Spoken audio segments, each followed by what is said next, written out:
I was wondering, how am I going to be able to see the comments on here versus... Are we live yet?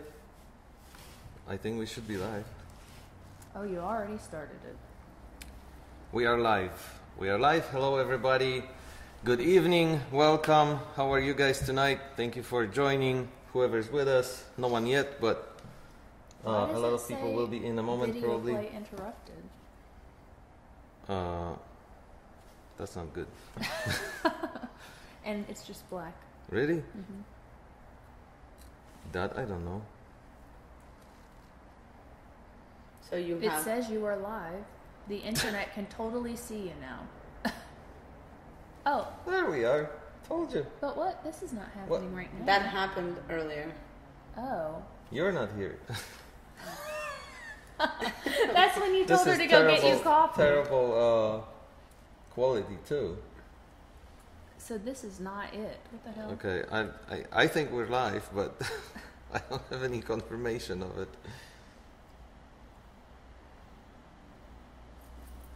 There we are. Okay. Yeah. So we are now? You don't have audio on, do you? Don't. I don't know. I was pulling the chat up so I can see people's questions. questions. So now we can see ourselves. There we go. Somebody said... Ewa, witam Was bardzo serdecznie. Witamy również. Dzięki za przyłączenie się do naszego live streamu. Jesteśmy... Oh wait, I'm speaking Polish now. That's okay. The live is supposed to be in English. Well, there's a Polish lady. If you have a question in Polish, I guess we can answer it. Absolutely. So we're here today with our immigration law expert, Ania. How are you tonight? Good, good. Why are you an immigration law expert? Well, I could answer that question many different ways. No, I have been working with immigration law for almost since 1999. I have been an attorney since 2004. And I own my own practice at this point. Anna Paciorek has been in existence for 3.5 years. Before that, I worked for a nonprofit for 10 years. And I do pretty much most types of immigration. The only thing we don't do is business-based immigration. So we're trying to get into that. What is business-based immigration? So when an employer sponsors you, or, something that's generally taken by the bigger firms because it's much more volume. We mostly do defense from removal. So if somebody's placed into removal proceedings, I do a lot of that. Family-based immigration, naturalizations, asylum. We do a lot of asylum law. If somebody's detained by immigration, we'll try to help them get out, things like that. So we have 2 offices. One is here in this building, just a couple feet down. In Philadelphia on 12th and Vine, and the other one is in Avondale, Pennsylvania, which is in Chester County. It's just a few miles from the Delaware border. And I work with a partner and an associate, and we're a English, Spanish, and Polish-speaking law firm. And why were you drawn to this work in particular? To help folks like me. I think probably initially because of my own experience. I came over from Poland when I was 11. And, being an immigrant, regardless of the age that you come, I think it's the same for everybody. The immigrant experience is,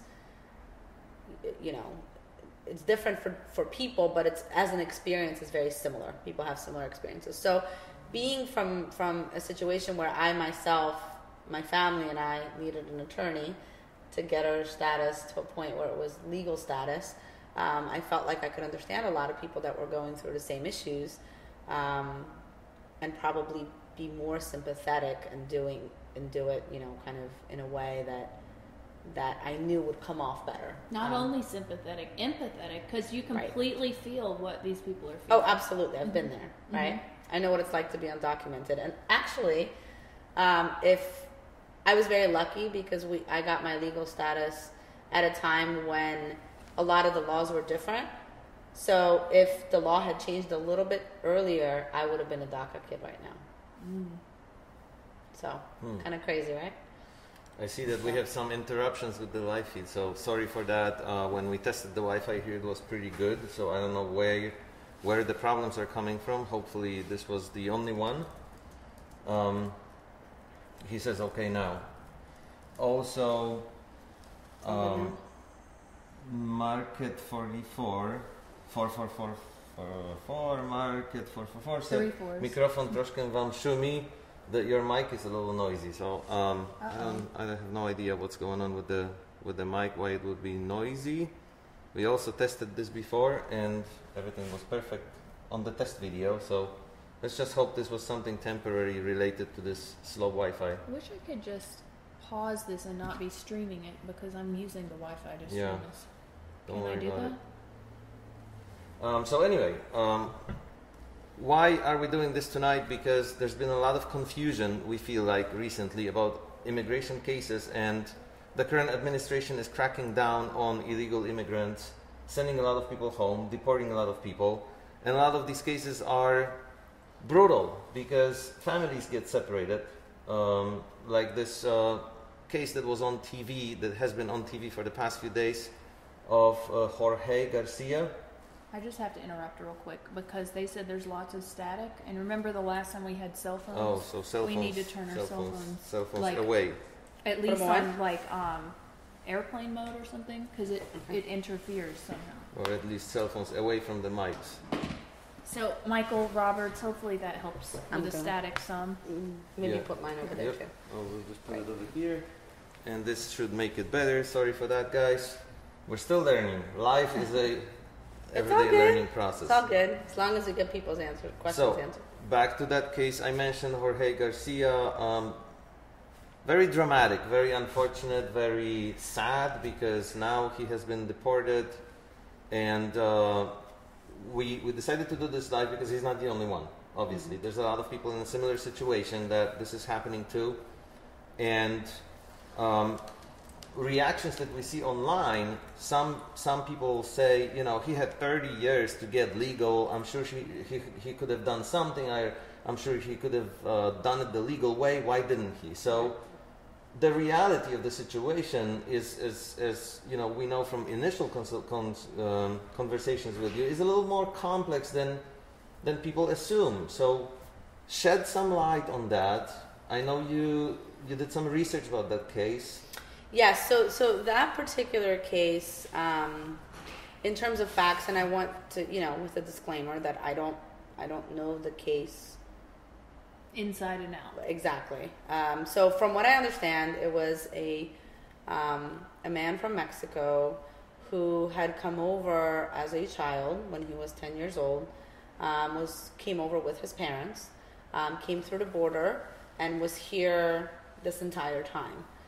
He would have been eligible for DACA, which is a program that a lot of people are hearing about from the news now, which is a program for young people who entered the United States before the age of 16 and either went to school in the United States or got their GED or are in school now or in some sort of training program.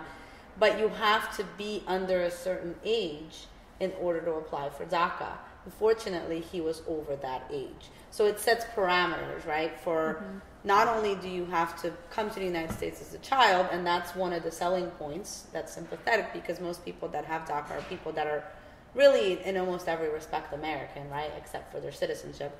But also, you have to be young. So if you're 40, you don't qualify. Even if you're 35, you don't qualify. There was a specific cutoff. Right, here, there was a cutoff. So this man in particular did not qualify. He had, from what I understand, he had been ordered removed.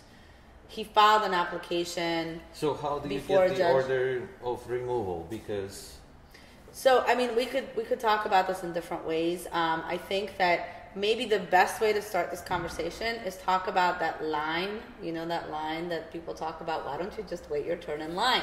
Right. I feel like that could be a good way of segueing into the conversation about how to get legal status in the United States. So very often when you have these conversations with people, many people say, well, you know, my family came legally. Why can't everybody come legally? Why can't they just wait their turn in line, right? This fictitious line that we keep hearing about. So basically, in immigration law, there's several very, you know, kind of distinct ways that somebody can come to the United States. One is through family. The second one is through employment. And the third one is humanitarian. So, for example, if you are a refugee and you're escaping some sort of war or persecution, you can apply to get legal status in the United States. If you have skills and you are either someone of extraordinary ability or you have a certain schooling or experience, an employer could possibly petition for you to come to the United States. And it's extraordinary.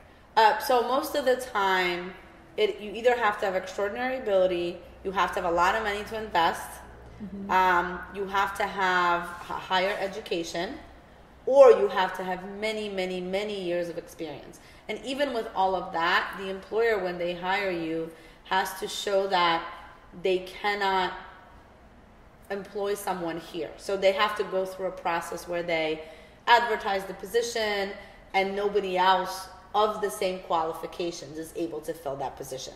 So it's often not very easy. So right? They basically try to make it sound like there's not a single U.S. citizen that wants to apply for this job, so we have to look for this extremely talented, amazingly qualified person in Poland or something. Basically. Or somebody that fits that job description to the T. So, people can apply, but they have to have, in order for you to be able to come on an employment visa, you have to show that you fit the qualifications and somebody else that's in the U.S. does not. Right. So that's not easy, right? I mean, if you're a farmer from Mexico, you're not going to be able to come to the United States and be sponsored by an employer. Or even David and I, and we brought this up to you, someone like us, photographers. Yes. I or mean, filmmakers. There's plenty. There's a dime a dozen. So if I just decided my country is terrible and I need to leave and come to the United States, what are your options? Yeah. Right. And it's funny because I was just speaking with my partner specifically about this, and she said that someone mentioned to her that if I just decided I wanted to come to the U.S., I'd bring my backpack, can I just come over? It's not the way it works. So what I'm saying is you either have to be escaping harm, and by the way, you have to fit into the definition of a refugee, which means that you have to show persecution in the past, and that in the future you will also be persecuted on the basis of the 5 grounds that are enumerated by the statute, which are race, religion, nationality, political opinion, or membership in a particular social group. So if you fall outside of those lines, let's say you're being, persecuted by some cop who just, you put a report against and they want to... They have a vendetta. Exactly. That's not an asylum claim. So not to stop you, but the problems begin when someone crossed the border illegally. Am I correct? We don't like to use those words, but I don't know what you mean by problem. So there are different ways that getting back into legal status. Not necessarily, because lots of people come into the country legally with visas, so they're documented when they enter, right? Because they have visas, and then they let their visas lapse. So, like in our community, in the Polish community, it's not the unlawful entry that's the problem, because people can't walk across the border from Poland, right? People from Central America, it's a lot easier for them to cross the border. Not with a wall. Right. Well, yeah, yeah. So a lot of people come with visas. Very often they get these visas that are fraudulent, not in their names. They lie to the officers. Sometimes they are in their names, and they come and they stay and they overstay. So it's not the manner of entry, I feel. It's just the fact that the U.S. government limits the way that you can get legal status. So like we said, humanitarian was one way, employment is another way, and then family-based would be the third way, right? Okay. This is what they're calling chain migration right now in the news. So they want to end chain migration. They want to make it they gave it a term. So chain migration really means family reunification. Right. Is So what it means. whoever's interested in this or is paying attention definitely heard that term. But let's try and tackle this case of Jorge Garcia, because the biggest confusion about it is that he has been here for 30 years, and a lot of people are commenting, making it seem like he hasn't been trying. again, I don't know the case. Well, some of the comments we have read were, he had 30 years to get legal status. Why didn't he? And I don't know how much you read about it, but I read that I read a little bit. And so from what I understand, the man spent over $120,000 in legal fees. Trying to get legal status. How is that even possible? It's possible. That's a crazy amount. It's absolutely possible. If you go to enough lawyers, it's possible. And from what I understand, again, I don't know the case very well, but from what I understand, he had tried for years to get legal status in different ways and then kept getting denied, and then finally was placed into removal proceedings and was ordered removed in 2006. And since then, he's been getting some sort of discretionary measures signed off by immigration to be able to stay. So that means that there has to be some humanitarian reasons for why they allowed him to stay. So how could somebody who is married to a U.S. citizen like he is have to still go through this? Shouldn't he be able to have citizenship even though because he was married to a U.S. citizen? So that depends on a lot of things. Number one, it depends on the manner of entry. That's when manner of entry is really important. Even though he was 10 years old, it still matters. Of course it matters. It doesn't matter.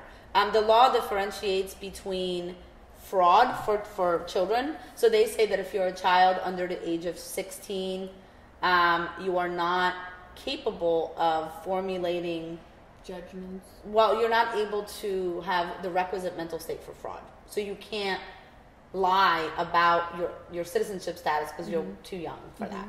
But they don't differentiate for manner of entry purposes between children and adults. So what we call an EWI entry without inspection, is an EWI entry. Doesn't matter how old you are. If you enter without inspection, you cannot get status in the United States. So, okay. So wait, you heard that though, right? Yeah. So if you enter the country through the border, there's absolutely no way that you can get status in the United States through a family petition. And that's why there's so many problems in that case of Jorge Garcia? That's one of the reasons. So for him, for example, he was not eligible for DACA, like we said, right? Because he was too old. For someone who comes in without inspection, they cannot obtain status in the United States. So generally, no matter what they do, marriage with a citizen, nothing. So generally, nothing what happens is not in the United States through a petition from a spouse. There are different ways to do it, but not through a petition from a spouse. So let me tackle that one first. So if you're married to a U.S. citizen, you entered without inspection, you have to basically be admitted in order to get status in the United States. Since you were not admitted initially, they make you go back to your home country and process through the consulate. Except that there's this little other tiny section of the law that says that if you've been living in the United States with no lawful status for 1 year or more, and then you leave and try to come back, immigration has the right not to let you back in for 10 years. So it's this catch-22 situation, right? So someone was saying that about the 10 years, and they were saying, yes, but really, I know people who have come back in less time than it takes to get their license at the driver's license. That's absolutely not true. It is possible to get the 10-year bar waived, and under the Obama administration, they made that a little bit easier. However, there's still a requirement that you show hardship to your spouse, what's called extreme hardship, if you don't come back. So if you're a young couple and you just got married, guess what? It's unlikely you're going to be able to meet that hardship standard. Unless your wife has some psychological issues or issues with her past, relationships, or really can't support herself, or, you have to kind of, that's why you need a lawyer, right? That's why you would spend so much money on a lawyer, so to make these creative arguments for you. But if you enter without inspection, already strike one. So think about that. Think about the people who enter without inspection. Think about the countries that don't get visas. Those are the people that come, right? The people that come from countries that are super poor. So they're working around the border or further in, doing the work that most people don't want to do in this country. Some do apply for agricultural type worker visas, but most of them are just people who want to come, make some money and send it home. Right? Those are not the people that are standing in line for visas because, number one, maybe they can't afford the fee for a visa. Number two, they come from countries where the government of the U.S. is not issuing visas to those people. So should we look at some of these comments? So Michael Roberts says, Michael is one of our longest term supporters and viewers. Thank you for being here tonight with us. Of any country in the world, America should welcome everyone. That's how America was built. Did all the Irish, Italians, Greek, Polish, Chinese, etc. have qualifications? I agree with you, Michael. Absolutely. America should keep accepting people, but as a side note, obviously it has to be lawfully regulated somehow, because America cannot accept another 300 million people, right? Do you know what I don't know if this is even however many well, I mean, I want guess to come here. that depends on... That's why we have That's a immigration whole law. discussion on borders, right? And whether you think... they should be open or Right. closed? I didn't let you speak, so go ahead. No, I was going to say, do you know what we did to the Chinese people in the past as far as immigration? Because he listed them there. Absolutely no Chinese people could come here at one time in our country. We were racist, basically. I didn't know that. We had racist information in our laws that said... Right. It was called the Chinese Exclusion Act. Yes. Really? Mm-hmm. Wow. It wasn't that long ago, actually. It was like in the 1800s. Mm-hmm. Well, which sort of brings us back to the line, as you were talking Right. about, because that could also have affected Jorge Garcia's case and why it was so delayed, right? Well, If you were to speculate on in his case, that wouldn't be an issue because his wife is a U.S. citizen. Okay. So the line would not affect him, and we can talk about the line in a minute. In his case, it was mostly the way that he entered the United States. The other thing is, and I'm speculating as to the facts of this particular case, in my experience, a lot of people who come to the United States in order to make a better living tend to, and especially people who are directly across the border, so Mexico, Central America, are people who are young, right? And they're coming. This person came with his parents, but there's a lot of movement back and forth because people die. You go to funerals and you kind of try to make your own way back in, and you do whatever you can to sneak back in and do what you got to do to make money and send it back to your family, right? So there's a lot of movement across the border. There is a part of U.S. immigration law that says that if you came to the United States through the border without inspection, were here for a year, and then left and came back again without inspection, even if no one caught you or nothing happened, that action by itself makes you ineligible for a green card for 10 years. Wow. Doesn't matter how old you are. How have you found that they even knew that occurred with people? Sometimes there are border encounters, so sometimes people come in several times and they're fingerprinted at the border in different years, you know.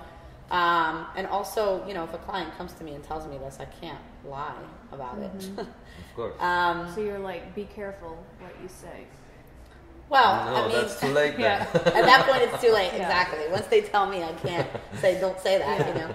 But think about that. I mean, the kind of, you know, I don't want to say criminalization because it's not criminalization, but you know, the act of making something that difficult for people who are coming from across the border, so mostly people in the neighboring countries and the people who can't afford to come any other way, you're making it impossible for those people to obtain status even the legal way, right? So so for Jorge, for example, he had children that I assume were born in the U.S. because he was 10 when he came, right? Yeah. So they were probably U.S. citizens. You know how old you have to be to apply for? So all the idea of the anchor baby is a bunch of BS because you know how old you have to be to apply for your parents as a U.S. citizen? 21? 21. Yeah, so it's... And his children, I don't believe, are 21 yet. No. But even if they were, and if what we say is true, if it was in fact true that he came across the border several times, then he probably has the permanent bar, which means that he must stay outside of the United States for 10 years in order to be able to re-enter on some sort of petition by a family member. Again, there are ways to get around that. There are possible waivers that somebody could do, but they make it so difficult for you to get those things that you have to show things like your family member is dying or something is awful that's happening. In normal families, when everything is fine, it's hard. So the truth is, what you're saying in summary is that when people make these comments that why don't they just wait in line, why didn't they just do it the legal way, the truth is most of the people coming to you do want to do it the legal way. Absolutely. They do want to be documented. They do want to tell the government. Everybody wants to be documented. I mean, because their life is difficult without Absolutely. You don't have a social security number. You don't have a driver's license. You can't do anything. You can't work. You can't. I mean, and if you do work, you're making a lot less money than most people that have a work permit. You can't drive. You can't break the law, absolutely. Oh, and these days, if you get arrested for anything, depending on what city you live in, you might be referred over to ICE. So that brings me to another myth that people will say about illegal immigrants, that they are the worst people, they're criminals, and those are the people that are coming here. But they can't be criminals, because if they risk even getting pulled over for a broken headlight, right? If they are found to be illegal in this time right now with Donald Trump, for instance, undocumented, yes. Sorry. If they're found to be undocumented, they will be deported, or they will have to be acknowledged as. They'll have to go through the removal process, yes. And right now, people are getting picked up for very minor violations, slaps on the wrist, sometimes in criminal courts, or sometimes, like you say, not even like a broken headlight. Exactly. Not even anything that constitutes as a criminal issue, but because they look the part of an immigrant. So all these things that we just talked about could have contributed to Jorge's case. 30 years of trying to do it the legal way, but actually with all these hurdles and hoops to jump through, it's not that easy. It's not possible. Or for some people, it's impossible, because for this guy, if he had what we refer to as the 10-year bar, which is the one that's caused by you coming back and forth, who wants to be away from their family for 10 years? So basically, you're giving people a choice, and you're saying, okay, you can have legal status in the United States, but first you have to go back to Mexico for 10 years. They're saying we're Who wants to do that?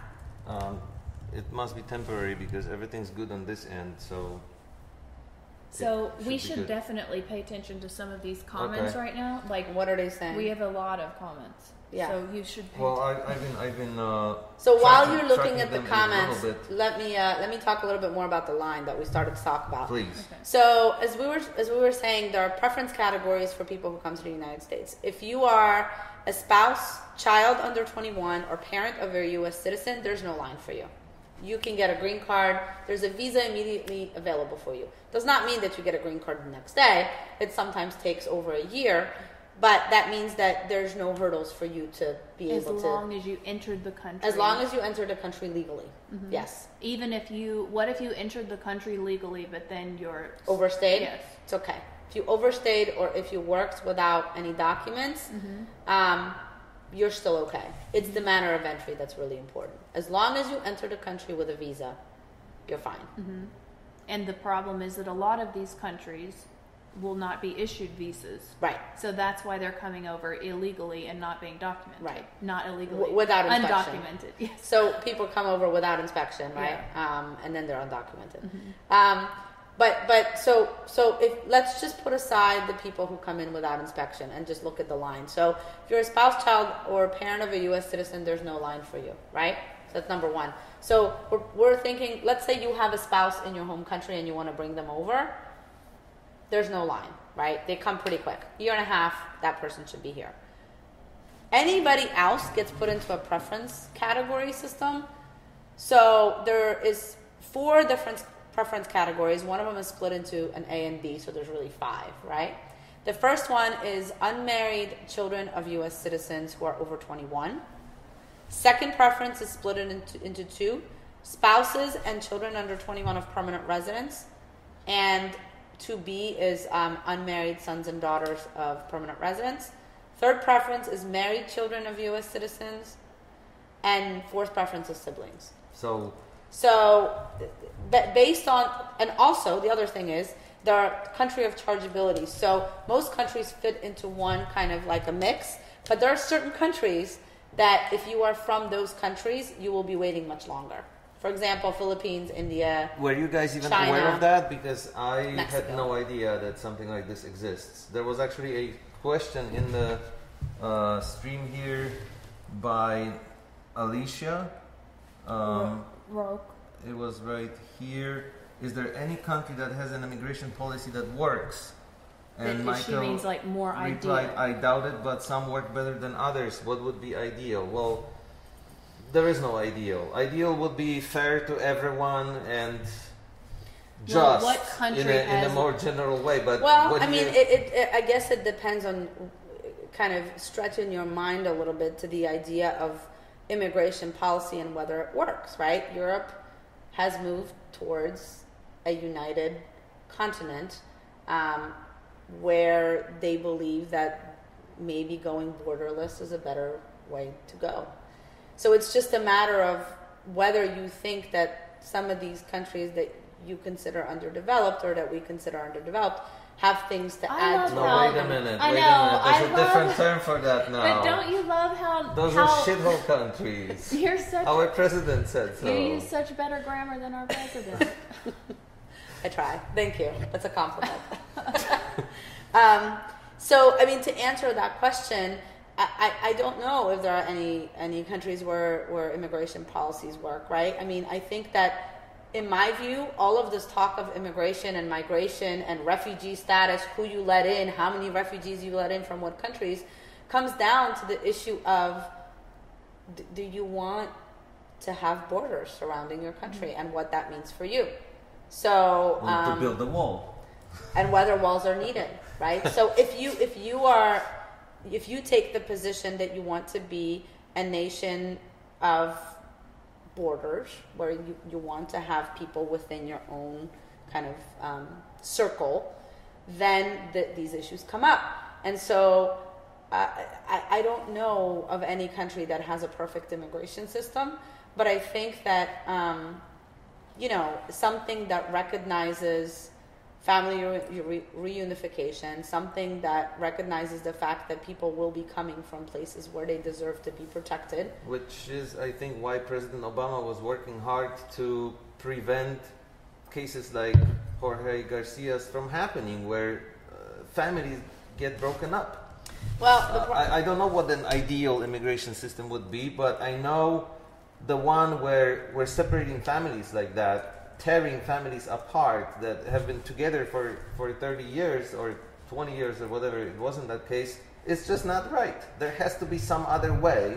I understand that we have to follow the law, and it's not easy to figure out, as you said, you told us yesterday that immigration law is very complex, and I'm sure it's for a reason, but there has to be some way of figuring out how to not break up families in this drastic way, because that's definitely not right.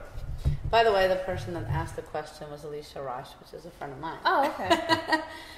So I think that, yes, one way, actually mentioning President Obama, it's a complex issue because President Obama also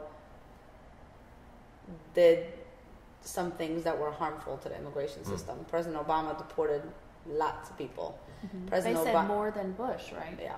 President Obama also built detention centers for women and children, where women or children are being That's detained. not cool. That's not cool. So why do you think, I want to ask a question about the borderless countries and what you were saying, like Obama, people would be surprised. Well, to hear but that. let me just That's say. what I was going to say. What do you think the goal is? So, with that? but with in addition to the massive removals and the detention centers, President Obama also put forward a lot of policies that helped a lot of immigrants. So I think it was a mixed bag. President Obama allowed for what's called prosecutorial discretion to be a lot wider. So it allowed for persons who are in removal proceedings to have their case considered, and there were priorities for removal. And if you weren't a criminal, and somebody like Jorge, probably the reason why he was sitting around and not being removed was because of policies like the policy of prosecutorial discretion, where up until Trump became president, you were able to review each case distinctly and say, you know what, on the scale of things, when you balance it out, this person under the law is deportable, but maybe we shouldn't deport them. We have other people that we need that to are deport. priorities. Yeah. Right. Violent criminals. Whatever. So this is also the argument that the wife of Jorge Garcia was making on, I saw it on the news, saying that each case should be looked at separately. She understands that there are laws, and she's a supporter of a lawful country, but is it possible, in your opinion, that each case is looked at separately and we don't just apply the rules, but also try to stay human? Of course. And that was what was happening more under Obama's administration, where they were looking at each case distinctly, and you as an attorney, us as attorneys, we were able to advocate on behalf of our clients. We're able to put in all of these factors, and not just people with dying children were able to stay in the United States, because, you know, I mean, it's kind of a sick world in our immigration activist world, where the sicker the person is, the worse their situation is, the more you're like, yes, because you can win their case, you know?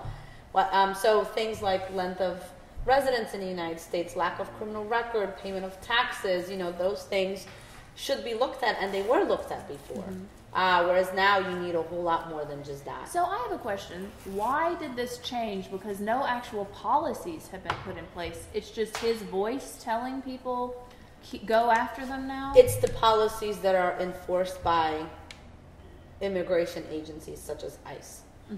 So even though nothing changed, verbally they just told them... Nothing changed. Technically. Nothing changed in the law. Yeah. What changed was policy and how immigration carries things out. So you won't see that. We will. Yeah. Although, you know, I just recently saw a piece on BBC where they were talking about, it was some place, I think in Washington State, where they, you know, there were avid Trump supporters there. Most people supported Trump. And then members of their own community started disappearing from schools, from churches, from, you know, work sites. And then they realized, oh, I didn't realize that person was undocumented. Oh, I didn't realize this kid's parents were undocumented. Nobody's going to tell me that taking this person that I've known for 30 years, that's a volunteer teacher in my school, or volunteers at the library, or does this or does that, gonna make our country safer. Is not gonna make it, that deporting them is a good thing for this country. It's the opposite. So I was asking, I said, what do people think about borderless countries? And Tina said, I think borders are in place for our security. So what do you think about that statement? Hold on, guys, a second, because Michael says lots of static. Static is drowning out voices. I can't figure this out because I'm listening to what's coming back on the preview on the iPad. Is everybody hearing static, or just can you there's right? no static. Maybe it's just that one person. Audio. Well, there's a few people saying that. I don't understand where it's coming from. Do you hear this? I know, but I hear clean audio here. I have no static on the preview. Listen to it. It's completely clean. So I really can't figure out what you guys are hearing and where it's coming from. I just cannot tell. All our connections here seem to be working fine.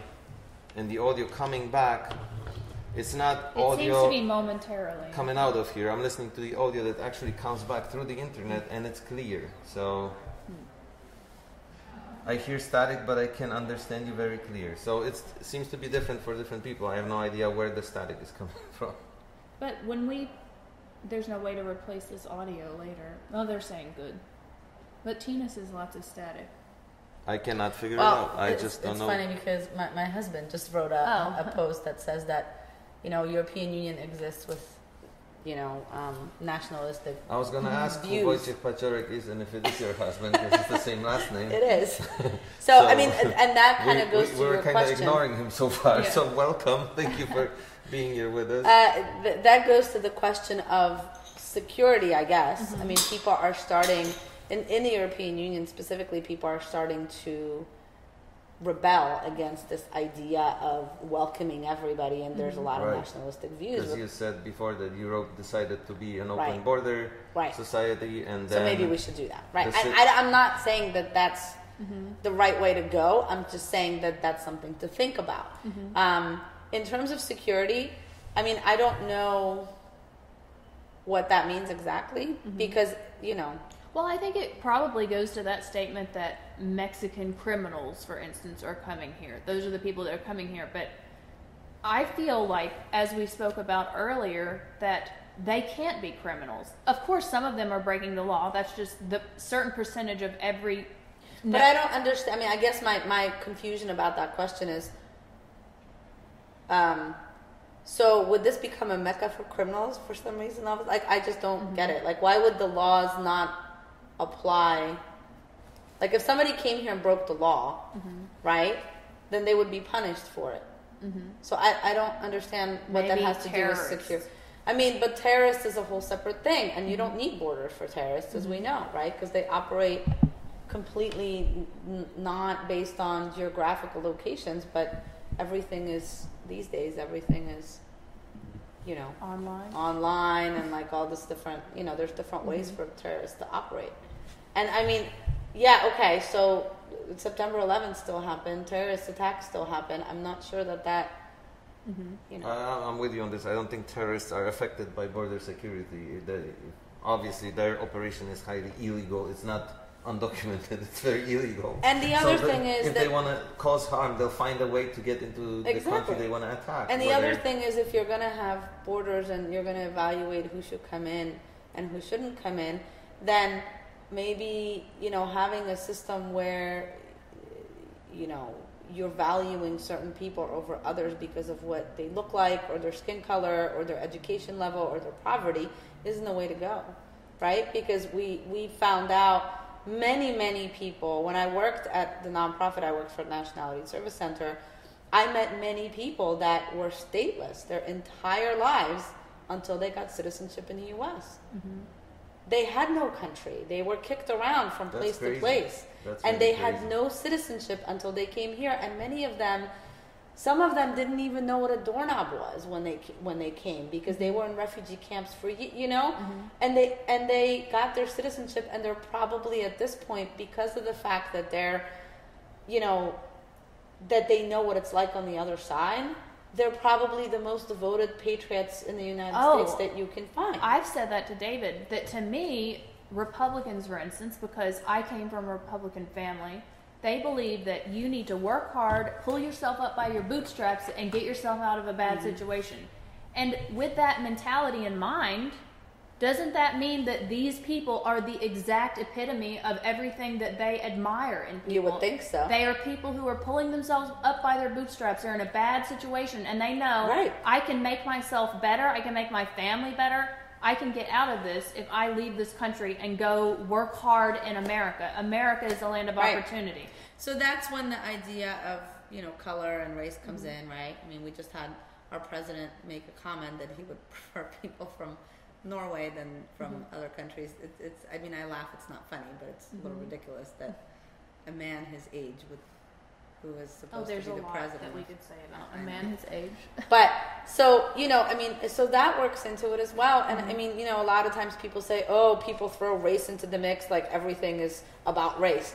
A lot of things are about race. And I think, you know, people don't want to talk about that, you know, and it's just kind of like when you have an immigration system that's skewed to exclude certain people that look a certain way or have certain levels of education, you know, I mean, I don't know what to say. I mean, one of the things that we also talked about is that even when you are a person that's coming here fleeing persecution, you have to fit in the boundaries of the definitions of refugee. And so, as we were saying, one of the major forces of migration right now is migration from Central America and Mexico. Well, not so much Mexico, Central America, I would say.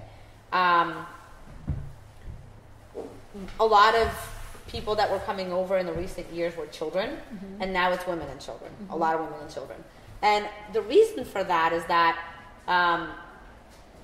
women are, you know, laws against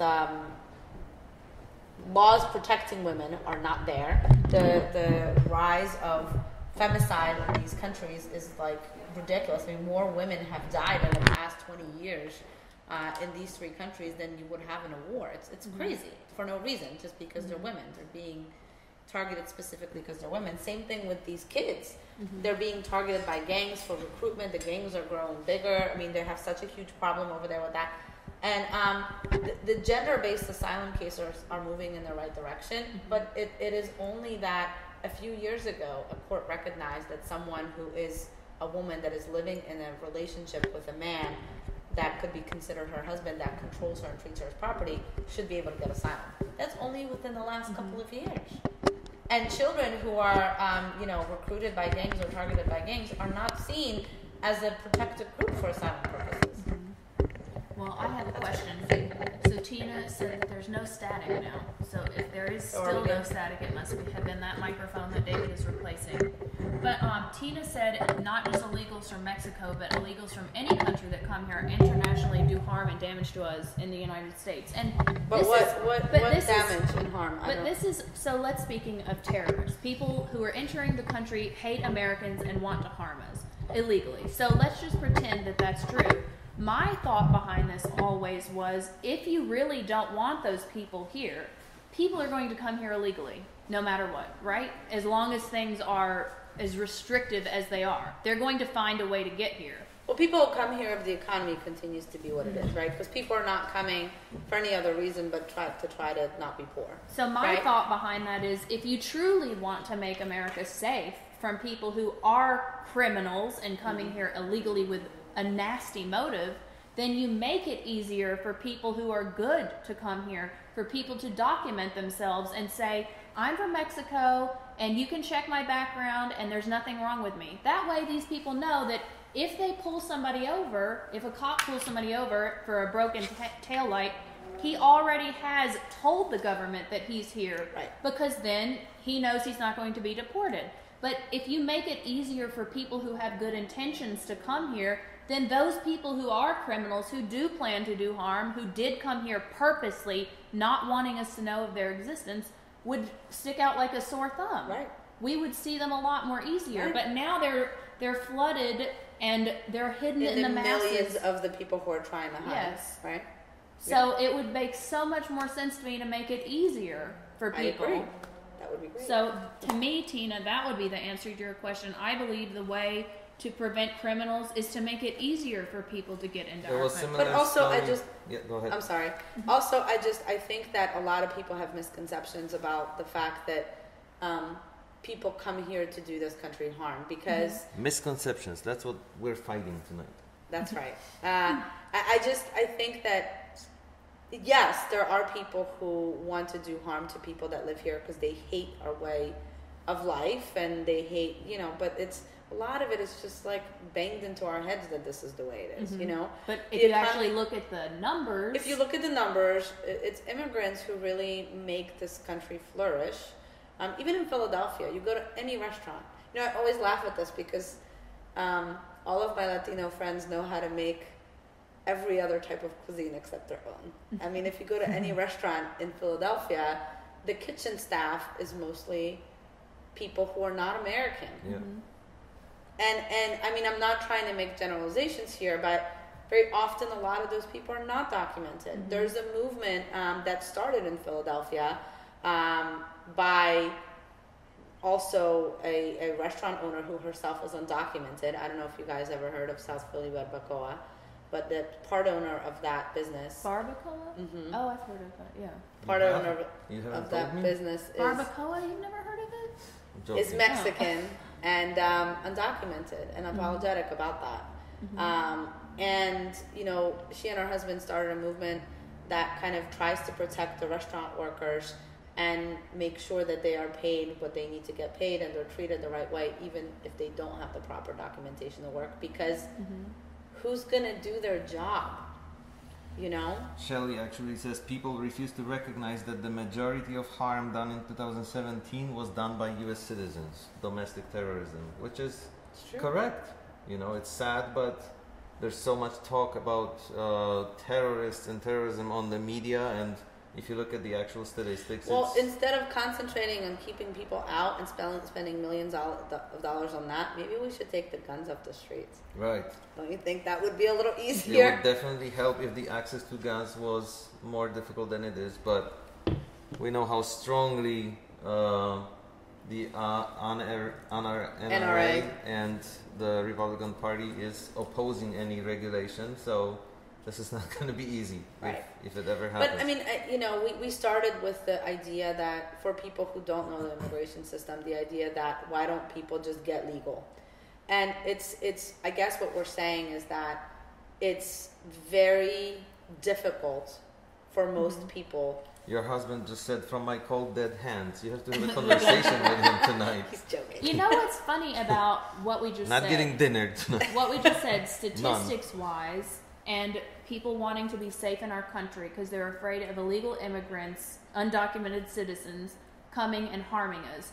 But if you actually look at the numbers of deaths from guns versus the numbers of deaths from undocumented citizens, guns are overwhelmingly ahead. Right, and I mean, if you think about it on a reasonable level, right? Mm-hmm. If you understand the prospect that most people that are coming here to make their life better, right? So a lot of them are trying to work, send money home, and just do okay for themselves and not live in danger or in poverty. So they have opportunities to find jobs so that they can work and provide for their families better, and everybody can be happy, right? If you start out with that premise that most people are coming here for that reason, why would they screw that up for themselves? Why would they go out and do stupid stuff? Exactly. So that brings me to another myth, I feel. So if people are here to work, how are they taking all of our money and taxes and using it for welfare?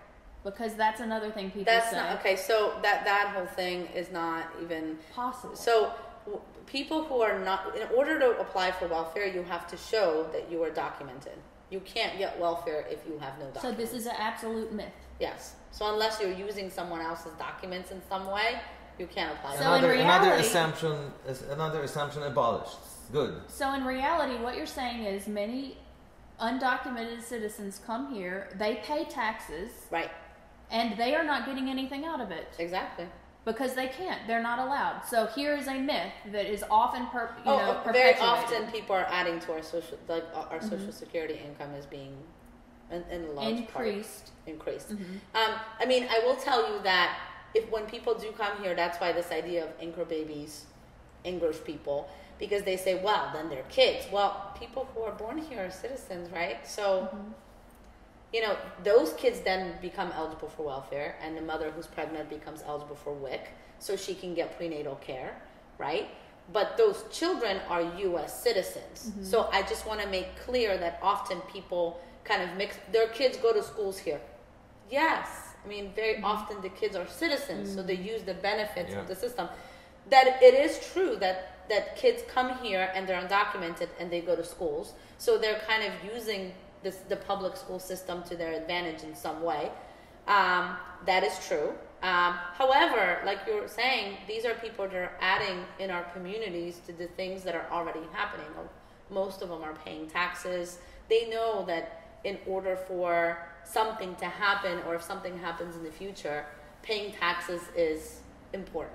We actually just read an article about Russian women are actually spending thousands and thousands of dollars, sometimes hundreds of thousands of dollars, and going to Miami and having their children in Miami so that the children can have American birth certificates and then American passports. Oh, wow. They're coming here to Yeah. There are already several conspiracy theories floating about that, but I'm just telling the facts. The easiest and simplest explanation that I read, it's simply that it's cool right now in Russia to have an American-born child. Well, So I mean, they just I literally could come see here to why give they. birth and go back But to I mean, Russia. like, I could see how that could happen with anyone, right? Like, if you're from a country where you're not. I mean, I don't know how that's different than my mother bringing me when I was 11 and hoping that I would be able to. Well, those were a little bit of different times because there was gigantic difference in economy here versus Poland, Right. And not just economy, freedom of speech. Exactly. You know, and so my mom wanted to give me opportunities that I didn't have there. I don't know how that's different than having a baby somewhere and hoping that in the future that child will have opportunities if you're going back home. Oh, what's that? Oh. I don't know. We're seeing. Is it just an advertisement they just did in the survey? I hope we're still live. I think we're still Oh, live. it says we're offline. Somebody tell us if we're still. It says no. stream resumed. So Okay. apparently it's cutting off sometimes. I have no Yeah, idea please tell why. us. So Because let's everything read looks some of these good on the comments. set. We are back. Hold on. I just want to refer to one because Creative Fam, another friendly YouTube channel, is here with us tonight, and they are a dreamer. I don't know who exactly, but Oh, they I said, remember him. What's up, guys? Thanks for sharing. As a dreamer, this is very close to my heart. Good for you. You would Good remember him if you watch his videos. You'd be like, oh, that's who. And the one thing I wanted to say for a lot of these people who are DACA recipients or dreamers, very often, I want you to understand, for those of you who don't know, that what DACA is right now is a temporary measure. So people who have DACA status right now are people who can never get their residence. They're given a work permit and they're allowed to renew their work permit. They're not supposed to travel. They're not supposed to. What do you mean never get the residence? DACA is a program that allows people to have a work permit. It does not allow you to become a resident. The Dream Act would become a under permanent current resident? DACA. No. But they're working on DACA because even today it was on the news that if they don't get it done, then so the government shut down. They're trying to put forward a bill that would allow people to have a path towards citizenship. But so, they're afraid wait a minute, because I'm confused right now. Did I just blow your mind? Right now is not a path to citizenship, not a path to even permanent residence. No. That is a shocking surprise to me. I thought it was, if you're in DACA, it is a path to at least permanent residence. It's just to say we won't deport you. It's almost like temporary protected status. So as a green card holder, I'm in a better position than DACA. Yes. That is crazy to me. If you have DACA, you can't apply for anyone in your family. You can't apply for a green card. It's just a way for you to have a work permit and a driver's license and a social security number and be able to live here. You're not really even supposed to travel. You can travel if the government allows you to, if you have like this crazy situation. So now I fully understand how these people are all freaked out, because if DACA ends or doesn't get extended, they then be deported. What happened? They're in the limbo. They can be deported. And I remember and now reading, they've put forward all their information. And that's what I was going to say. I remember reading about this and being infuriated, because these are people who said, look, okay, I'm going to do this the legal way. I want to be in the system. Right. I want to be a citizen. Right. Please, I'll do it the legal way. They're giving the government all of their information to do it the legal way, and now the government is pulling the rug out from under them and saying, ha, we got all of your information, we know where you live, and now we're going to take it from you. Exactly. That's insane. That's right. Isn't it horrible? That is horrible. I mean, of course you think it's horrible, but I think it's awful. I think it's interesting that, obviously people don't know this because nobody talks about it. But DACA is a temporary status. So with the ending of DACA, not only are the people themselves losing out and their families, but also employers like me and employers like people that employ persons who have DACA every day, who have now worked for them for years, right? And now all of a sudden they can be yanked away from you. So if you have someone that works for you that's an amazing employee, and tomorrow their status runs out, what do you do? What if that's your manager or But this is not motivating people to tell the government who they are to be documented. Absolutely. It's demotivating. Yes. Exactly. It's demotivating. It makes them say, no, don't trust the government. Right. Don't tell them who we are, because you never know. Even what's going to happen. You never know. They might be telling us now that everything's going to be okay, but this is just a trick. Exactly. So if you're talking about legalizing the status of people who are already in the United States, why would they come forward, like you're saying? If the motivation is truly to make us feel safer, to document these people so we don't feel unsafe with illegal immigrants in our midst, if that's truly the motivation, then isn't this counterintuitive? Absolutely. Tina says, sounds like DACA is a big joke. It's not a joke. It's not a joke. For a lot of people, it's not a joke. For a lot of people, I understand why it was created. I didn't know it didn't offer a path to even permanent residence. It didn't do that because it was a Band-Aid. Lindsay Sweet, is this your... Lindsay Sweet is my partner, yes. And she's the sweet Paciorek. So she said that it's just a Band-Aid. Absolutely. The That's acronym exactly is Deferred Action for Childhood Arrival, right? So it definitely was needed, because the problem was there's all these people here that came as children. It didn't depend on them. Their parents brought them over. They are undocumented. Or they came on their own. Or they came on their own when they were very young. Right. They've been here for 16, 17, somewhat like that number of years, which means they don't know their country that they came from. Right. They only know this. This is their reality. This is the only country where they lived most of their life. This is the language they speak, the country they know. Right. If you deport them, where are you deporting them? It's like Exactly. you could just pick a random country on the map and deport them because it doesn't make a difference. They don't know anything else. Right. And that's what people were saying about Jorge, the opposition to his situation. Were saying, well, all he has to do is go back to his country and re-enter. It may take 3 to 10 years, but that's all he has to do. But if you really followed that thought process through, this is a man who's been here since he's 10 years old. He may not have anybody. This is his country. Yes, he This doesn't. is his country. Where is he going to go? What apartment is he going to live? I'm sure he speaks Spanish, but what if he doesn't speak What if Spanish? he doesn't? We're We all don't know making that. so many assumptions that he even Absolutely. has family there. So it's He easy probably for. doesn't. What if somebody I left where I was born in Louisiana when I was 8 years old and we went to Texas. What if Texas was Mexico? And now they're telling me you have to go back to a different country and just because you have to reset this. What would I do? Well, and this is why, because this happens every day. Every day. I mean, people who are permanent residents can be placed into proceedings if they do something that, affects their status.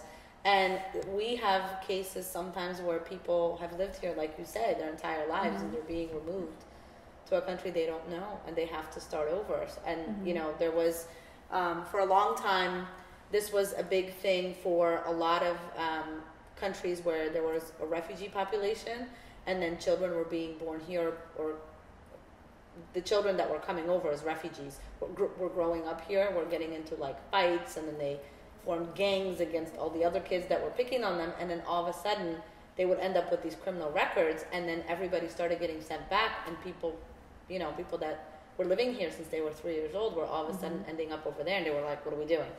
But anyway, I'm going off on a tangent. In terms of DACA, like Lindsay was saying, it's a Band-Aid. It was a Band-Aid by the previous administration to try to motivate something to happen with the DREAM Act. They've been talking about the DREAM Act for years, and nobody can understand why. Well, I'll tell you this.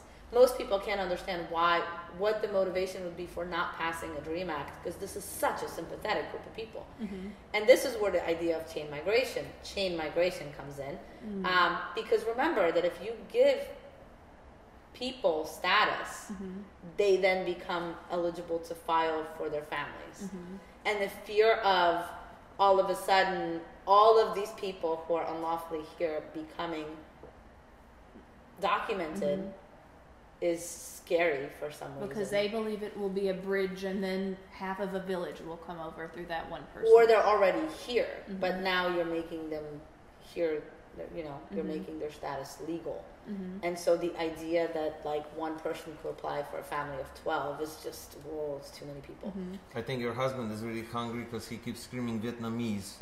No, he wants you home for dinner. No, he said, ask her about Vietnamese deportation. American kids of Vietnamese descent haven't spent one day at Vietnam and then but sent back as a 16-year-old. Right. So this is one of the groups that was severely impacted by exactly what I was saying earlier, where people were coming over as refugees, bringing their small children with them, and then because of a lot of the bullying and things that happened to them in school, were forming their own gangs that then, kind of did bad stuff. And then you see people who, because the U.S. didn't have diplomatic relations with that country, were being able to stay, and then diplomatic relations resumed, then all of a sudden after 30 years they're being deported without and some of them, because of the definition of certain crimes under immigration laws, are harsher than they are under criminal laws, which means that you could be convicted of what's called an aggravated felony. Even if it's a slap on the wrist in criminal court, you could be denied entry forever into the United States. So these children who were 16 were getting, why so young? I don't know why he put that up there, but that particular ethnic group was Cambodians, Vietnamese, or that was a lot of talk about those particular ethnic groups at that time, because that was also those were also very vulnerable populations that were coming from, you know, kind of really bad stuff happening to their parents, and then coming here and growing up here, and then kind of reacting to the way that they were treated.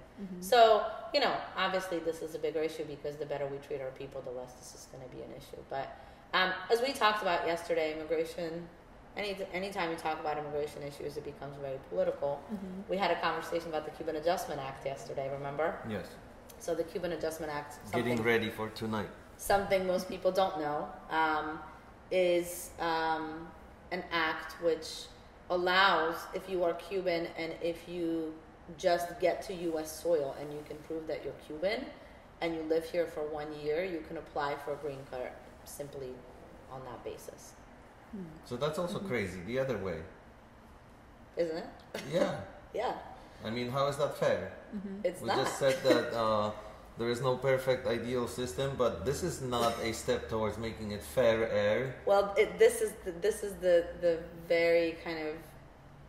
All the while, poor Polish people can't even get their visas removed for 20 So this years. is some part of a political thing. Oh, absolutely. It's absolutely political. Absolutely. Let's demonize Cuba and make them the worst country in the world, and show that because, you know, people that come from there are refugees per se, they don't have to prove persecution.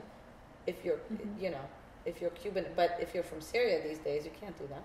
You still have to show that there's a war going on in your country. So, I mean, I'm not saying that, you know, I'm not trying to favoritize different groups of people, but I'm just giving you an idea of how this is all political. How it's not an across the board black and white, this is what we think about illegal immigration, so this is what we're going to do. It is how can we use this in ways that will benefit us politically. Exactly. Yeah. Your husband says, well, consider what American government did to Cuba. Says And then offline. Shelley says, Cuba has special circumstances due to the Cuba lobby in Miami. Uh-oh, we definitely are offline. Well, we'll come back in a moment. So we kind of need to keep talking for the recording. So I don't know how to answer that question. I mean, I think it's a combination of things. The lobby is one thing. But also, it just, I don't want to get stuck on talking about one country. It just has to do with politics, is all I'm saying. That immigration is very political. Like we're talking about, I mean, why are we not making these children? I have a ton of clients that are children. They're 7, 8 years old. The age of my children. Why are we making them go through a process where they have to prove that they were persecuted in the past or they will be persecuted in the future and tell their stories and maybe they'll get asylum? I mean, it's ridiculous. I think immigration is such a giant problem because the people can't tell their stories. They can't come forward and say, I'm illegal and here's my story. Because they don't know if they come forward and tell people that they're illegal, undocumented, then what could happen to them? They could be deported. So we don't get to hear the 6-year-old people. We don't get to hear the 20-year-old who's here because they ran from this or that. We don't get to hear these motivating, emotional stories because they're afraid to tell us. And then it's up to the politicians to tell us their stories. And they don't tell us their real stories. They tell us the story that they want to use. us to hear. Yes. Yeah. So I find that to be the biggest problem. I think people are most motivated by sincere, real stories of people that they know or that are around them. Not a news story on television. It's just, that's just the news. Thing, right. And that's the thing. I mean, I feel like for anyone watching, I think that if people look around them, I'm sure that they know at least one person that is not from the United States. And if they think about it, I'm sure they don't really know whether that person has documents. And often you miss out on the big piece of someone's life if you don't know, because those of us who were there, you know, it's not easy. Like you're saying, it's a lot in a lot of communities. I tried to do informational sessions in the Polish community and nobody came. Because they're afraid. Because they don't want to be labeled as that person that doesn't have papers. Even with me, you know, and I speak Polish. And then you go to the Mexican community, and because there are so many people that are going through these issues, it's a little bit less of an issue. But in so many communities, people are scared. They're just scared, you know. And I think the other part of looking at this is kind of what we want this country to be. And if you're making judgments that you don't want a certain caliber of people because they're going to bring you down. So if people are less educated or they are browner than you or whatever, and you don't want those people to be kind of part of your culture, then of course it follows that you're going to try to keep certain people out and try to get certain people in. I think people need to follow. I know good people who say awful things, and it makes me want to cry saying that. But I feel like people need to follow their thought all the way through. Right. Because I know I've seen some really horrible, harsh statements made by people, and I talked to David, I'm like ranting about it. If they followed that statement all the way through, logically, what they're saying, they would realize that it doesn't make any sense. Right. They would realize that these stories don't make sense. They're not as easy as you want to. Like the person who says, well, he should have just gone back to Mexico and entered the right way, and then he could have gotten citizenship. Follow that logically all of the way through, and don't put your assumptions in the scenario. You're assuming he has somebody he can go there with. You're assuming he speaks Spanish and can even relate to anybody there. You're assuming he can find a job. You're assuming he's even going to live, because there are many dangerous places in Mexico. Absolutely. So there's so many assumptions, and I feel like if people stopped just glossing over their assumptions and their misconceptions, that they would see in their heart that they also don't think that this is right. Shelley and a lot of it comes, I'm sorry. Shelley is helping you here. She says Americans are intellectually lazy. I stand by that opinion. She said that earlier, and Lonnie was talking to me about that on the way here, also thinking about how this is going to go. Do you want to expand on that? Well, I kind of just said it to her. You just said it, yeah. That's right. Yeah, I mean, but I do think that might be a part of it. But another part of it is that there's a lot of people who are really smart, and they just don't want, or maybe it's not that they don't want to take the step, but it's like, you know how you don't know what something is like until you've been there? It's one of those things. Like you're saying, unless you have a member of your community or your boyfriend, all of a sudden you're like, whoa, you know, what do you mean you're undocumented? You could be deported tomorrow. Or, you know, someone, your best friend or someone that you know. Exactly. Unless it impacts your life directly, you're not going to understand. And the immigration system is so complex, and that's why this whole idea of waiting in line is so stupid. Because like we talked about, if you're Mexican, you could be waiting for 20 years, depending on your relationship to the person that's petitioning for you, you know? And like, who wants to be separated for that long? And that's why people come, because they're frustrated. And I've seen so many families broken apart. Like I was telling you guys yesterday, I've had clients who have applied for asylum. They tried to do things the legal way, right? They applied for asylum, and by the time they were able to petition for their spouses and children, and their spouses and children came, we're talking like 6 years later, sometimes more than that. So if you're already escaping persecution, you're worried about the family that you left behind, that they're also being something might be happening to them, and then you're separated for 6 or 7 years. Like, how do you look your children in the eye after 7 years and pretend they're still your children?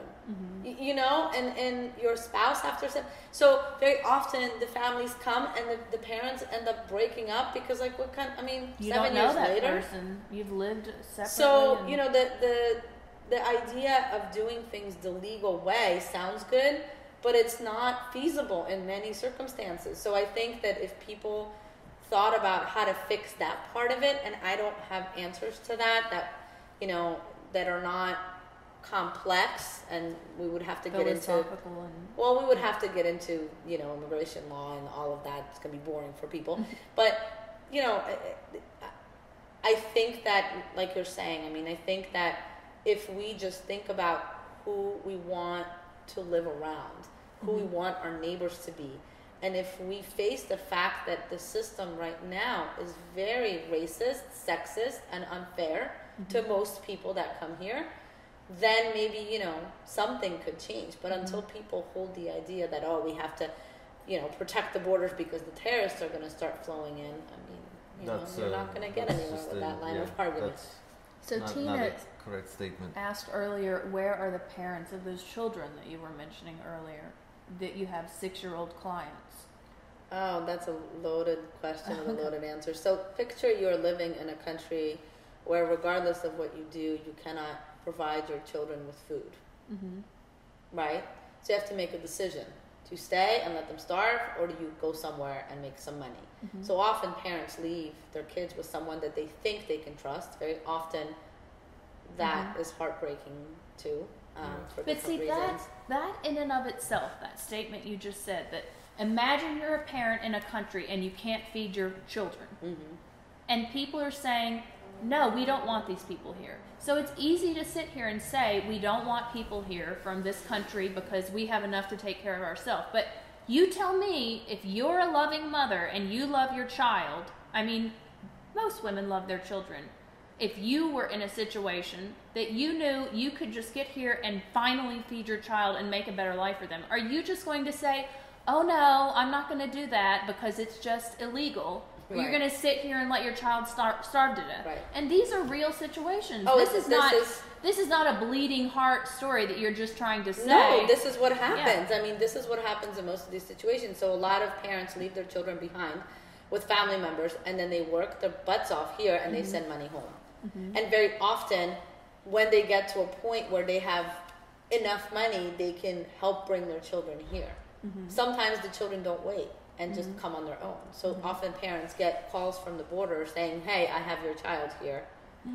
You know, and so you think about a 7-year-old making a journey from Mexico to the United States, and the parent not knowing where they are, and then finding out that they made a journey to the United, or parents a lot of crazy stories throwing their children to come to the United States at the age of 12 or 13 or 14 on their own, because the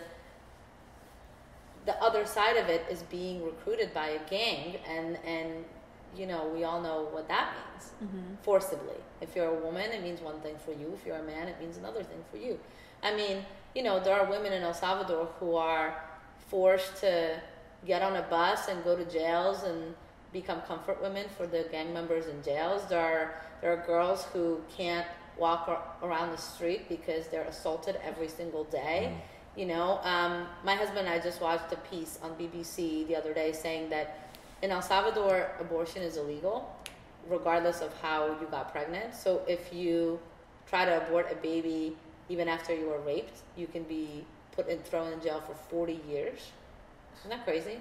So, like, I mean, it's very difficult to imagine being in that life until you hear some people talk about it. So I don't know, maybe one way of fixing that is, you know, we now have children mixing in schools with other children, and maybe one way of creating understanding is having them talk to one another about what their culture is like, and what, you know, and kind of what this is like or that is like. But I often go to asylum interviews with these kids, and the asylum officers, one of the first questions they ask is, when you were living at home, did you have food? Did you have clothes? Did you have a place to live? That is crazy. And very often they say not always. You know, and you're sitting there and you're representing these kids, and it's funny that you said that, because earlier Shelley wrote, DC is full of El Salvadorians and Bolivians. The Latino community is mostly from those countries, and many of the El Salvadorians I know from work are really concerned about being sent home in 2019. Right. So El Salvador is one of the countries that had what's called temporary protected status, which is kind of like the temporary statuses that we talked about. It usually happens when there's some natural disaster or something that happens in a country, a war, where people can't go back because that country is not ready to take them back. So for Haiti, for example, it happened when the earthquake happened in 2010. And so Haiti had temporary protected status. We don't know what's going to happen with it. So for Salvadorans, for a long time, you know, they had TPS, and then there was talk about taking it away. I just read something today about the possibility of I heard that too.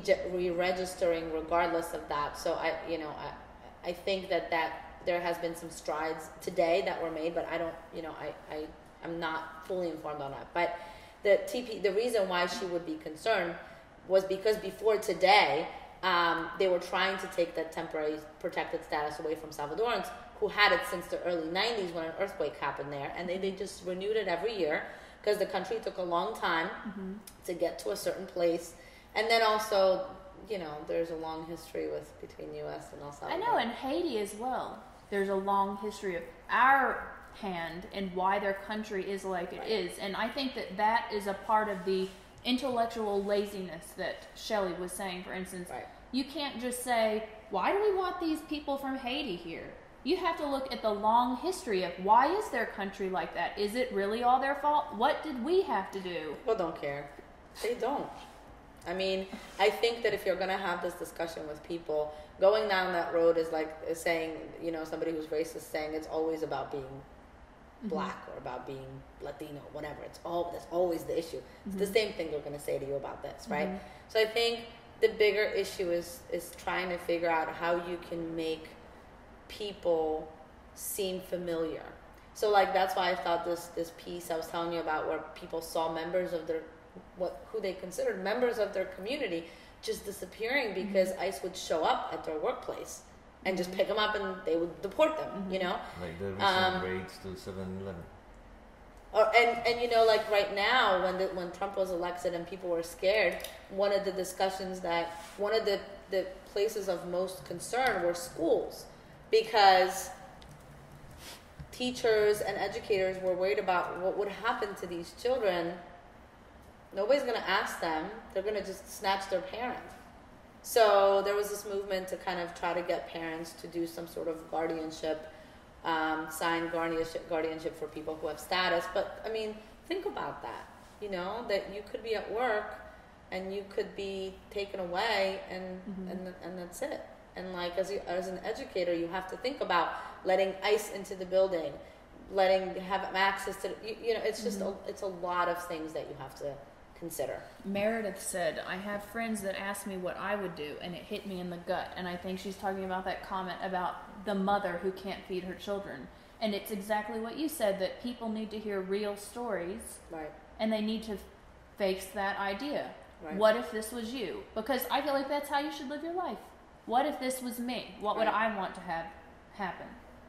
Yeah, and I mean, I think that's the only way. And you know, a lot of people in that situation, a lot of people say, well, how could a mother leave her children behind? Or how could a mother send her 5-year-old over, or even her, you know, an older kid over? And that's neglect. And, you know, you're not considering kind of the struggle that goes on within you as a parent. People who say that are saying it through their eyes. Through their experiences, their life. Right. They can't imagine a life that those women are experiencing. Because why would you ever be separated from your child? Exactly. If they you can't imagine that. But you can't make that judgment like me, saying I would never leave Sheridan. My life has not been what their lives are. Right. So I couldn't judge their life. Right.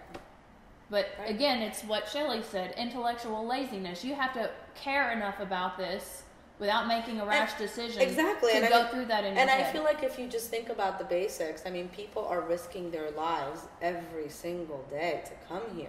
The things that happen to people on the way here, people get kidnapped. I have stories about that. Oh my God, women at the, you know. We have to do a whole separate live about stories of people who are trying to get here and what happened on the way. It's crazy. And the creative ways. Absolutely, the creative ways, but also like, you know, I've heard stories from women who come over that get ready for the journey, and basically they start birth control several months before they come. Wow. Because my God. Because the prospect of being raped is so real and so possible that they you know, that's crazy, right? Yes. Earlier, Michael said the gray-haired white men in Congress don't care about people in Haiti. Well, we are painfully aware of that, Michael. But the thing is, I feel like, I think that numbers and energy and people wanting something could make things happen, right? This DACA thing came from the idea of the DREAM Act that has been, you know, people have been pushing for a while. DACA came about because people stood up and said, you know what, I'm not going to do this anymore. You need to do something for me. And at this point, you're trying to take it away from people. And look how many people are rising up and saying, no, you can't do this. You can't do this. And so there's power in voice, right? I mean, we can't fix everything that happens in our government. It's so corrupt and awful. But there is power in our voices. So That's what you guys do through these programs today. and all of that, you know, I mean, it matters. It really does. I was telling someone the reason that I still participate in those threads when people leave comments that I find abhorrent is because I know that there are people reading them that aren't commenting, that are on the fence. They don't think that they know enough about it to comment. Right. They're on the fence, so they don't have enough of an opinion yet to even leave a comment. But they're reading this information. They're reading volatile comments that are left that don't make sense, and they're reading sensible comments, and they are judging for themselves what makes most sense. Right. Is it an impassioned emotional argument, or is it fact-based? And I feel like that's why we all have to keep talking and saying our opinion out loud, because if you're my friend and you don't really have a thought about it, and I seem so emphatic and I'm writing stuff that makes sense to you, then I could help you understand. Yeah. So I keep talking for that. And that's really what it is. I mean, I'm not expecting everybody to agree on how to fix this immigration system, right? We're all going to be on different sides. I mean, you guys might have a different opinion about whether someone who's a criminal should get to stay than me. Because I think that if you commit crimes in the United States and you serve your time, that should be your punishment. Your immigration status should have nothing to do with it. But not many people think in the same way I do. So, you know, I'm not saying that we need to all come to the same conclusion, but if we can at least come to some understanding of some things and we can fix some things, but it's not going to happen if we're, you know, speaking divisive rhetoric, right? It has to be unified. Exactly. Couldn't agree more. So, and people need to decide if what they're being told by politicians is truly the surface issue, or are politicians saying these things because they have an ulterior motive? And I feel that that's the truth half of the time. Like the things with Haiti and all this other stuff, it seems like the Cuban thing. It seems like on the surface this is how it is, and people are agreeing with them. Yes, that's what I agree. I believe that. But when you actually read why they're saying these things, what their ulterior motive is. Right. And the Cuban thing is not bad, right? I mean, I don't want to make it sound like it's like a bad... Of course, we love Cuban people. We love everybody, right? We want everybody to come. But it's not about... It's about making that decision because of politics. That's what matters. Absolutely. You know, because if you're choosing one nationality over another and making it easier for them than you are for everyone else, that's a problem. Unless there's a crazy war going on and you need to get those people out of there. And that's the excuse that has been given, that it's just a dictatorship is so bad that, and I mean, you know, that depends on your own political ideas about what happens in Cuba. So, you know, we're not going to get into that, but yeah. So, you know, I think that, again, what we're talking about is empathy and activism. And I think people, now is the time, you know, now is the time to get into this, and now is the time to do things to make a difference. And people often don't know what to do. And so, you know, there are so many ways that people can get involved. I mean, one of our offices is in Chester County where people go to my partner and they say, Lindsay, what can I do to help? I want to help. I don't speak Spanish. I don't know what to do. I'm retired. How can I help? I don't have the money to donate all this money. So people drive people to court. It's an hour drive one way. Wow. So people who don't have cars can get here some way. That helps. People, there was this huge undertaking where a big part of the community in Chester County came together and they sponsored certain immigrant families that are struggling to pay their legal fees because they're going through this process, and bought their kids Christmas trees and presents. You know, I mean, things like that. You know, there are organizations. The organization I used to work for is Nationality Service Center. They are suffering because not only is their funding for the refugee programs cut because of Trump, but all of this rhetoric and all this craziness creates, you know, they can no longer apply for the same grants that they used to be able to apply for. You want to do something, donate. They have a fundraiser coming up, and by the way, which I'm the chair of the host committee, so I would like to invite you to come. It's May 22nd. Where can they donate? is there a link that we can link? Yeah, if you go to the website, nationalityservicecenter.org or nscphila.org, I think it's nscphila.org, and you can just click on a button, you know, and it's simple, like couple bucks. It means something, you know. That's the way to fight this, because it's those people that are there every day on the ground that are fighting these things just as we are, you know. And talk to us if, you know, at this time it's really important to have good legal representation, and unfortunately there's a lot of people out there who don't do this for the right reasons, right?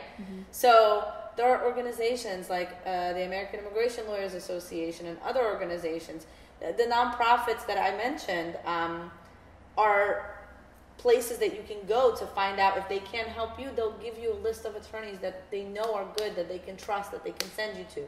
If you have people that you know are kind of trying to get their status in order, but they're scared, maybe the way to do it is to help them get there, you know, sit with them so they feel like they have some support. You know, it's funny because as we were talking, I was just thinking about solutions, right? So one of the things that not many people know about immigration law, there's something called a U visa, which is a visa. It's a non-immigrant visa, but it's a visa for victims of crimes in the United States. So if you've been a victim of a crime in the United States, regardless of status, and you help the authorities investigate the crime, you can get a green card that way. And think about that. The point of all this is to make safer communities, right? And I had a judge get pissed off in immigration court in Philadelphia when the government attorney opposed something about, you know, somebody who was a victim of a crime, and he said, you know, I live in Center City, Philadelphia. I don't want people to be scared to go to the police because of their status. I want them to be able to go and know that they're not going to get picked up, and they might actually help themselves, help themselves get some sort of status. And they'll help everybody. And they'll help everybody. Helps everybody. So I mean, look at that. And that came out of basically there's something called the Violence Against Women Act, and that allowed, in the beginning stages, it allowed women who are mistreated by their partner, not just women, but people who are mistreated by their partners who are U.S. citizens or permanent residents to get status on their own without getting help from their partner. But it only concentrated on the women who were married to permanent residents and citizens. What about all those other women? Right? So the U visa stemmed out of that. Like if you're a victim of domestic violence or there are certain enumerated crimes, you can still get status by going that. I mean, it has its own problems because right now there's a cap of 10,000 U visas per year, and right now it's like a 10 to 15 year waiting period. 10 to 15 year waiting period for you to have your case adjudicated to even know whether you're going to be able to. Oh boy! Because they cap it at 10,000 a year. So then, in that scenario, 10,000 a year, it's a 10 to 15 year waiting period. Let's say I was here as an undocumented immigrant. Good job, Vlad. You made progress. It's perfect. And I went to the judge and said I saw somebody robbing and beating a man around the corner. Right. I could be protected because I'm undocumented, but then it would take 10. I would have to leave, or what would happen? No, you could stay here, but while your case is processing, there's no protection for you, so you could be deported in that time frame. Right. So there still isn't great motivation. I mean, it's like the for most people, it's better than nothing. Immigration law is not about motivation. But I mean, it's better than nothing. But doesn't it make you? You have to then still have a choice. I have to either tell people about this crime and make them know about me, and possibly still not get citizenship, but I'm giving them all of my information and telling them that I exist. Right. Or just don't say anything. Right. And just take so the what whole do thing. We want Yeah. as members? Do we want to be safer? Exactly. It's never exactly. easy. But and the thing is, most people don't go to the police because they want a U visa, right? They don't even know what a U visa is. They don't find out about that until they come to me, and I'm like, oh, have you ever been a victim of a crime? I'm like, well, in 2010, you know, and that's how it goes. So they don't become victims of crimes to get the U visa because I mean it doesn't even make sense because it takes so long. Or right? witness crimes. They have to be victims. Oh, okay. They could be direct or indirect victims, but they have to be victims. Mm-hmm. So, but you know, I mean, for a lot of people, it's the only option. Mm-hmm. So they do it because if they did it 10 years ago, they would already have a green card. You know what I mean? Mm-hmm. So those are just some of the ways that we talked about. Sometimes there are ways that you can get status for, you know, like there's something called cancellation of removal. So if you get picked up by ICE for whatever reason and you've been living here for a long time, you can apply for what's called cancellation of removal if you show that you've been living here for 10 years, you're a person of good moral character, and that your removal would result in the case of exceptional and extremely unusual hardship to a spouse, parent, or child. Mm-hmm. Not extreme hardship, exceptional and extremely unusual hardship. So I don't know if this was the case that happened for Jorge. It could have been. But you realize that the standard of hardship is so high, they say that family separation is not exceptional. Wow. And so really, if you really continue through that thought, it would have been better for him to have a wife who wasn't working, completely jobless, a stay-at-home mother, because then... Sick. Yes. If she was sick, that would be best. Because then he could the sicker the say, better. I have to stay here because my family will go bankrupt. But instead he was But that might not be enough, Blani, because that might not be exceptional hardship. That is crazy. Exceptional usually means really sick. Mm-hmm. Somebody in your family is really sick. Mm-hmm. Or they have some sort of, you know, a medical issue that would be flared up if they... Like, for example, I had a client once who was allergic to the drug that you use to give children so that they won't get malaria. Mm-hmm. Oh, wow. And they were going back to a country where, you know, the child would need to get this drug. Mm-hmm. So, you know, like things like that. Mm-hmm. But, or like there are countries in the world that still practice female genital mutilation. And if you have girls and you're going to go back there, they might get cut. You know, things like that. But generally it means medical issues. Mm-hmm. So think about that. I mean, like I said, it's sick because we as immigration attorneys are always like, you know, the worse your situation at home is, the more like, yes, winner. You know, I mean, it's kind of ridiculous. Yeah, it is. You know? This way we kind of went full circle back to Jorge Garcia that we used to open this evening. Thank you so much for being with us. This was the longest live we ever did. And people kept commenting, right? Yes, it's great. Your husband kind of gave up a few minutes ago. He couldn't last. He didn't last. Must have died of starvation back at home. I think he went to give the kids a bath. I think that's Okay. what happened because it's late. Well, we took you away from your family for an hour and a half tonight. So thank you so much for spending this time with us. I do strongly believe that what you do every day is making this world a better place. You're helping a lot of people, and you're fighting hard to make their lives a little easier, solve their cases, and in general make this world a better place. So it's very important. I want to absolutely give you some commercial time. So are you open to phone calls and questions Absolutely. from people who think they may have an immigration case? Absolutely. So we, as I mentioned, we have 2 offices, and we do phone consultations, Skype consultations, in-person consultations. My partner, Lindsay, speaks fluent Spanish. I speak a little bit, but she's the one who's the fluent speaker. We also have an associate who speaks fluent Spanish. I speak Polish. I don't know if I would say it's fluent. I don't know. It's very fluent. Come on. And we all speak English. So, you know, I mean, we do, as I mentioned, we do help with most types of issues that people may have in immigration law. And even if we can't help you, we've known the immigration community, the immigration bar here for a long time. I've been licensed for many years, and before I was licensed, I was working within the field. So if we can't help you, at least what we can do is we can send you to people that we know are good and are not going to swindle you out of money. So the office in Philadelphia, as I said, is located at between 12th and 13th on Vine. It's 1219 Vine Street. The name of the firm is Sweet and Paciorek. If you go to our website, you can get our information. But what's your website? I'm going to write it in here right now. But first, sweetpaciorek.com. Sweetpaciorek.com. And what's that website where they can donate to that fundraiser? nscphila.org. NSCphila, 2 L's or 1 L? PHILA, like Philadelphia. 1 L. .org. .org. and it was like Philly.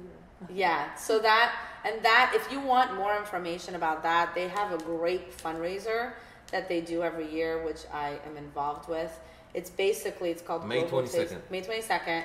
It's at WHYY, and it's basically it's called Global Tastes, and there's a bunch of really wonderful restaurants that donate their food to make this thing happen, and for the price of the ticket, which it's a fundraiser. So I don't know what it's going to be this year. I think last year it was $175 a person, but for the price of the ticket, you get to eat and drink for free all night and rub elbows with very prestigious people in Philadelphia, including the mayor.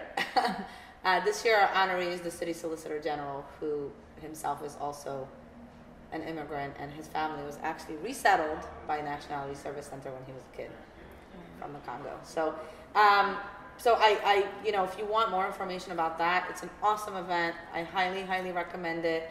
It's a great place for you to make a difference, honestly, because all of the money that's donated, that's paid for the ticket, goes directly to the agency, and it's not controlled by any government sources, so they can do with it whatever they want. I'm a huge advocate of the organization. I worked there for over a decade, and they're wonderful. But getting back to my firm, so as I said, 1219 Vine Street in Philadelphia, 1660 Baltimore Pike in Avondale. You should get all of our information online if you want. I don't know if people want phone numbers, but we'll put this the all links in are our, already here. We'll also put them in the description. Great. If you want to share your phone number, we'll put it in there too. Yeah, so because we have. we'll probably get a lot of people watching this after the live stream. That's what we plan on mostly. And we definitely want this information to be there. Great. Because something tells me this is not the last time we're doing something like this with you, and depending on the feedback on this video, Absolutely. we Whenever may come you back want. one day. And then we can get Lindsay involved. She's she's got a lot of things to say about this stuff too. So. Awesome. Thank you so much Okay. again. Thanks, you. guys. Time to go. Thank you guys for Bye. watching. We'll be Bye. back soon with another video on this channel. So if you haven't subscribed yet, do it now. Good night, everyone. Good night.